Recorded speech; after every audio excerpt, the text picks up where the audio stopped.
চব্বিশের গণঅভ্যুত্থানে গণহত্যা চালিয়ে চোরের মতো লেজ গুটিয়ে পালানো ফ্যাসিস্ট হাসিনা ঠিকানা হয় গুজরাটের কসাইখাত নরেন্দ্র মোদীর ভারতে।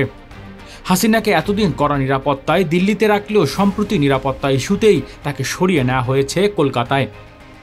বাংলাদেশ থেকে কলকাতার দূরত্ব খুব বেশি নয়। এবার কলকাতাতেই হাসিনার গোপন মিটিংয়ের অংশ নিয়েছেন। একাধিক নির্ভরযোগ্য সূত্র খবরে আওয়ামী লীগের নেতাদের সাথে হাসিনার এই গোপন বৈঠক অংশ নিয়েছিলেন।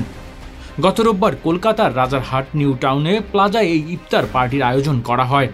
সেখানে উপস্থিত ছিলেন শতাধিক নেতাকর্মী, যার মধ্যে অন্যতম সাবেক স্বরাষ্ট্রমন্ত্রী আসাদুজ্জামান খান কামাল, শেখ রেহেনার ছেলে রেদওয়ান মুজিব সিদ্দিকী ববি, বাহাউদ্দিন নাসিম, গাজীপুরের সাবেক মেয়র জাহাঙ্গীর আলম সহ আরও অনেকেই।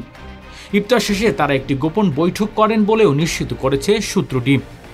ফ্যাসিস্ট হাসিনার এই গোপন মিটিংয়ে কি বিষয়ে আলোচনা হলো?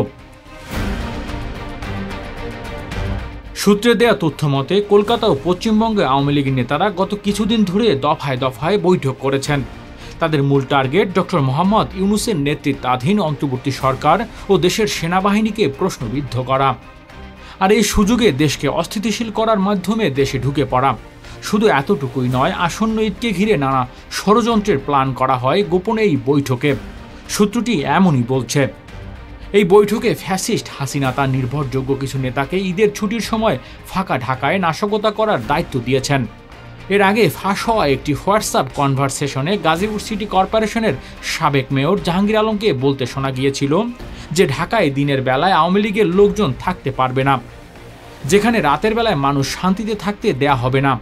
একই কনভারসেশনে পরপরই ঢাকার চুরি, ছিনতাই এবং ডাকাতির ঘটনা বেড়ে যায়। Desk report, metro TV. দেশের পাশে, বিশ্বের সাথে, মেট্রো টিভি।